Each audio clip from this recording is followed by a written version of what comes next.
Hey everybody, it's Ron, and today I'm going to be reviewing House Harkonnen Issue 3.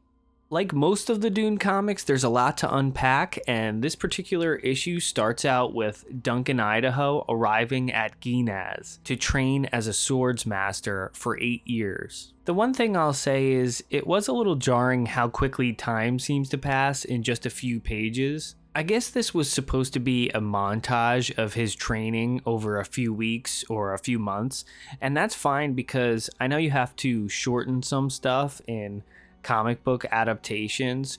So other than that, I liked seeing this location because it's very different from Caladan or Arrakis. One minor art criticism is this panel here of Duncan sparring with his new friend Resser, and it feels a little weak in an otherwise dynamic training section. The stuff with the Baron on Giedi Prime continues to look awesome, and I particularly like the design of the ship they take up to the Highliner. It looks very sinister. The Harkonnens travel to Wallach 9 to retaliate because Mohiam gave the Baron his condition. And this was one of the parts in the House Harkonnen novel that I didn't love. And I feel the same way here because the Bene Gesserit sisters display some abilities that I think go a little over the top.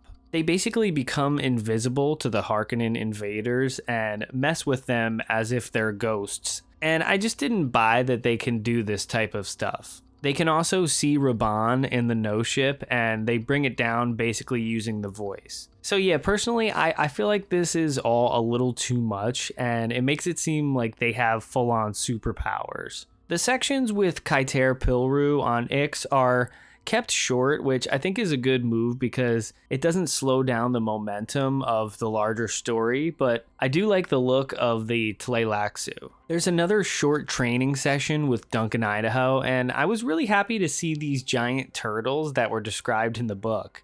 It's a small detail that probably didn't need to be included, but I'm glad it was because seeing different creatures like this enhances the experience for me and scratches that Star Wars itch where you never know what kind of creature or monster you were going to see from planet to planet. Duke Leto doesn't get much time in this issue, and there's a short conversation with Romber and his new concubine, basically setting up a plan to return to Ix. At the end of the issue, the Baron punishes Raban by sending him to Lankavile to stay with his parents. That whole side story takes up a good portion of the book, and I thought it was pretty ruthless and sad in the novel, so I'm interested in reading the comic book version of those events. This was another solid issue, and I'm looking forward to issue 4. Please be sure to like and subscribe if you're enjoying this content, and thanks for watching.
Hey everyone, it's Ron here with a quick announcement. When I started this channel, I was reading and reviewing the Dune books and other sci-fi related material, and most of you might not know that I'm also a musician.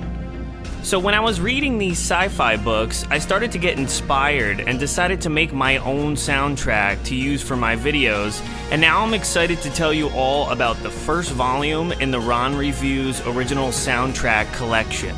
This album includes the first 17 tracks featured on my channel, and it's available now exclusively on Bandcamp. Be sure to check the description of this video for the link to the album. Thanks so much for the support so far. I know I'm just starting out, but I hope you're having as much fun as I am. So check out the original soundtrack Volume 1 on Bandcamp. This music is great if you want something moody and atmospheric to listen to while you're reading some science fiction. I think you're going to love it. Thanks.